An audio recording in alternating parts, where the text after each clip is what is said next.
इनकी बात को गंभीरता से नहीं लेती। तो मार्च के बाद पूरी गर्मी शांत करवा देगी।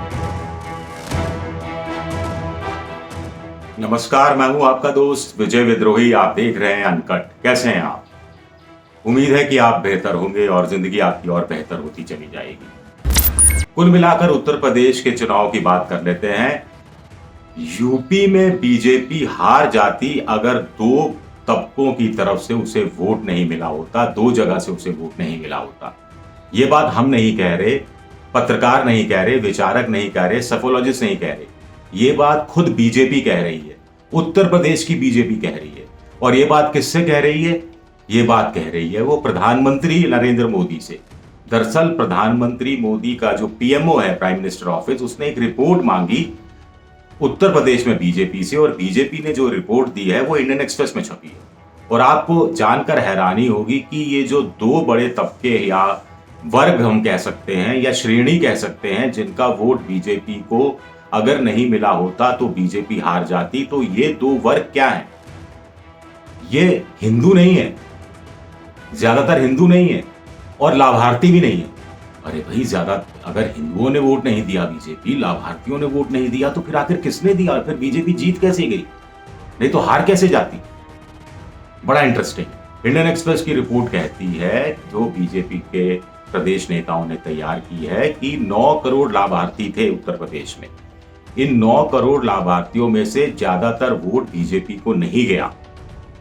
अभी तक तो ये बताया जा रहा था कि लाभार्थियों का वोट बैंक जा रहा है। 2.5 करोड़ किसान हैं जिनको 6,000 रुपया हर साल मिल रहा है।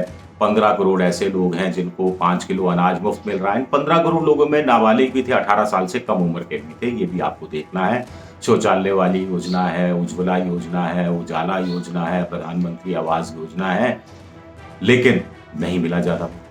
अच्छा, हैरानी की बात है ना आपके लिए, मेरे लिए भी हैरानी की बात है। अब दूसरा ये कहती है रिपोर्ट कि जो पोस्टल बैलेट थे, यानी जो सरकारी कर्मचारी पोस्टल बैलेट के जरिए वोट देते हैं, वो बीजेपी को बहुत कम मिला। वो इस हिसाब से कहा जा रहा है कि कुल मिलाकर 403 में से 311 सीटों में पोस्टल बैलेट जो काउंट किया गया, उसमें बीजेपी से ज्यादा वोट समाजवादी पार्टी को मिला। यानी समाजवादी पार्टी का जो पुरानी पेंशन स्कीम को बहाल करने का वादा था, वो कहीं ना कहीं सरकारी कर्मचारियों में काम कर रहा था। तो लिहाजा इससे ये भी साफ है कि सरकारी कर्मचारियों ने कहीं कहीं बहुत सारी जगह जो प्रचार के दौरान, वोटिंग के दौरान बीजेपी का साथ नहीं दिया होगा, समाजवादी पार्टी का साथ दिया होगा।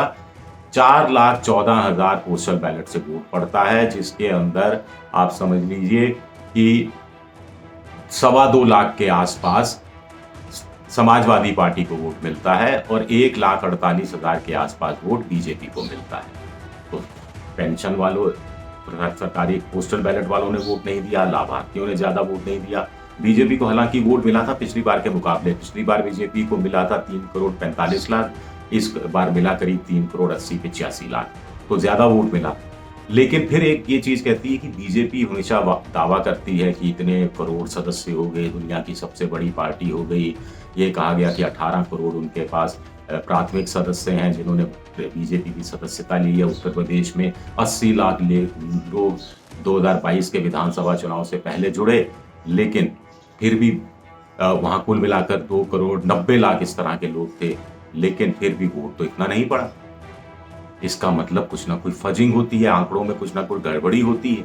तो इस तरफ भी बीजेपी को ध्यान देना चाहिए। हालांकि बीजेपी मिस कॉल वाली बात कहती है, फिर उसको वो काउंटर चेक करते हैं ताकि फर्जी लोगों को निकाला जा सके, या जो रिपीट हो रहे हैं उनको भी निकाला जा सके। लेकिन फिर भी कोई ना कोई खामी है, बीजेपी को इस तरफ भी ध्यान देना होगा।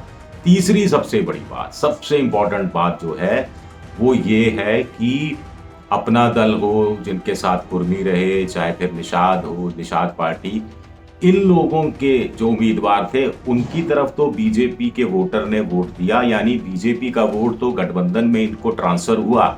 लेकिन जहां बीजेपी का उम्मीदवार खड़ा था, जहां अपना दल का प्रभाव था, जहां निषाद पार्टी का प्रभाव था, वहां ना निषाद ना कुर्मी वो बीजेपी की तरफ गए, यानी वोट वहां से ट्रांसफर नहीं हुआ। यही वजह है कि इन दोनों पार्टियों की सीटें तो बढ़ गई, लेकिन इनके प्रभुत्व वाले इलाकों में जहां बीजेपी खड़ी थी, वहां बीजेपी को बहुत जगह हार का मुंह देखना पड़ा। ये दिलचस्प बात है।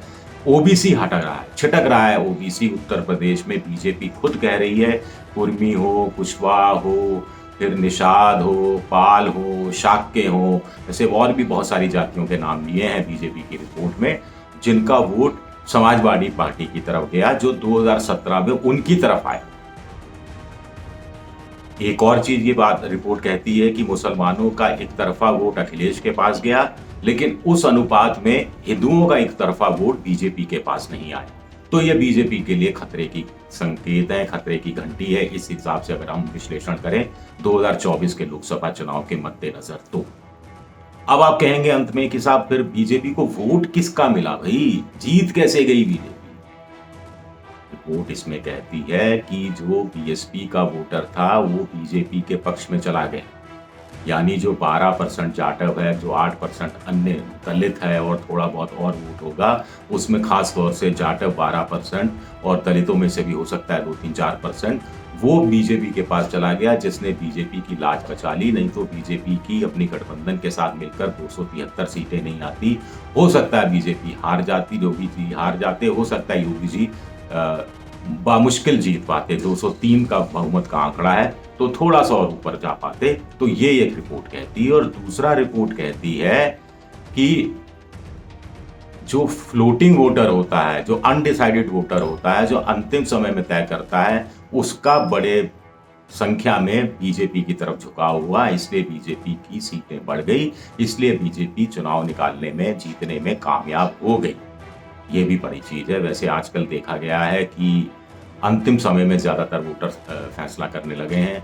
जब चुनाव की घोषणा होती है तब फैसला करते हैं। CSDS का सर्वे है, या जिस चरण में उनके यहाँ चुनाव हो रहा होता है उसके 48 घंटे 50 घंटे पहले वो तय करते हैं। तो ये किसके प्रभाव में आया? ये मोदी जी के भाषणों के प्रभाव में आया, ये बाबा बुलडोजर के प्रभाव में आया, ये अखिलेश यादव की जो नेगेटिव सोच थी या नेगेटिव नीतियां थी, नेगेटिव नारे थे, उनके प्रभाव में आया और बीजेपी के पक्ष में वोट दिया? ये विश्लेषण करने की जरूरत है। इसी तरह ये कहा जा रहा है कि शायद जाटवों को और दलितों को लगा कि चूंकि मायावती तो गंभीरता से चुनाव नहीं लड़ रही और ऐसे में अगर बीजेपी को वोट नहीं दिया तो अखिलेश जीत जाएंगे, और अखिलेश के जीतना का मतलब यादव राज, गुंडा राज की वापसी होना, तो इस कारण वो वोट चला गया। यानी बीजेपी ने कोई मेहनत उस रूप में नहीं की, उसकी झोली में आ गया वोट। जो 5 साल पुराने जो यादव को लेकर जो एक मनस्थिति बनी हुई है, जो विमर्श बना हुआ है, जो बीजेपी ने नैरेटिव सेट कर रखा है, उसका फायदा मिला। तो अंत में कुल मिलाकर इस रिपोर्ट से 3-4 निष्कर्ष ऐसे निकलते हैं जो बीजेपी को जिससे सबक ले सकती है 2024 के लोकसभा चुनाव के मद्देनजर। एक ये कि जो आप प्राथमिक सदस्य बनाते हैं उसमें और छानबीन करने की जरूरत है। 2, लाभार्थी सब वोट नहीं दे रहे, बड़ी संख्या में ओबीसी लाभार्थियों ने वोट नहीं दिया, मुसलमान लाभार्थियों ने वोट नहीं दिया। तो जो लाभार्थी की कुछ स्कीम पर क्या कुछ और पैसा खर्चने की जरूरत है, प्रचार प्रसार की जरूरत है, और कुछ स्कीम पर थोड़ा पैसा कम करने की जरूरत है, क्या इस पर विचार करना चाहिए बीजेपी को? ओबीसी वोट बैंक क्यों छिटक रहा है? ओबीसी की शाक्य, कुर्मी, दूसरी जो जातियां हैं, पाल हैं, निषाद हैं, वो क्यों छिटके? उस पर भी बीजेपी को चिंता जाहिर करनी पड़ेगी। रिपोर्ट जैसे कहती है कि केशव प्रसाद मौर्य जो सिराथू से चुनाव हार गए, सिर्फ इसलिए हार गए क्योंकि उनके हलके में जो ओबीसी का वोट था वो उनको नहीं मिला, वो चला गया समाजवादी पार्टी को। यानी वोट ट्रांसफर नहीं हुआ, जो कायदे से अपना दल को और जो सहयोगी पार्टियों को करना चाहिए था वो वोट ट्रांसफर नहीं हुआ। तो ये बीजेपी के लिए चिंता की बात है। तीसरी बीजेपी के लिए चिंता की बात है कि मुसलमानों में तो पोलराइजेशन दिख रहा है, साफ तौर पर एक तरफा वोट अखिलेश की तरफ जा रहा है। यहाँ तक कि उन्होंने कांग्रेस को भी नकार दिया, उन्होंने मायावती को भी नकार दिया, लेकिन उसके विपरीत जो पोलराइजेशन दूसरी तरफ से होना चाहिए था वो उस रूप में नहीं हो रहा।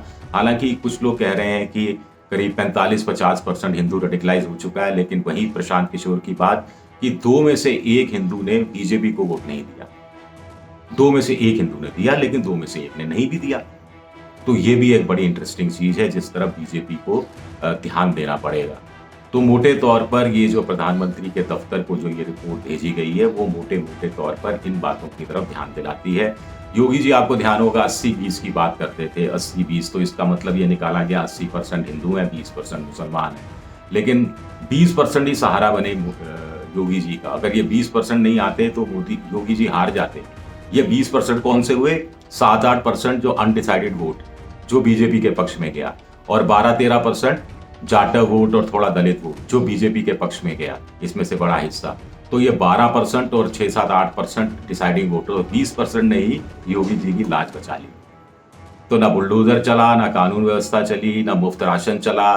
कुल मिलाकर यादव राज, गुंडा राज का डर चला, और साथ ही साथ फ्लोटिंग वोटर चला गया। फ्लोटिंग वोटर को शायद विश्वास नहीं हुआ अखिलेश पर। अखिलेश को सबक सीख सकती है अखिलेश यादव की पार्टी इस रिपोर्ट से कि एक अकेले मुसलमान वोटों का अगर आप ध्रुवीकरण कर लेते हैं तो भी आप चुनाव नहीं निकाल सकते। अगर ओबीसी वोट बैंक भी आपको ठीक ठाक मिल जाता है तो भी आप चुनाव नहीं निकाल सकते। आपको सवर्णों का वोट भी चाहिए और आपको दलितों, खासतौर से जाटुओं का वोट भी चाहिए।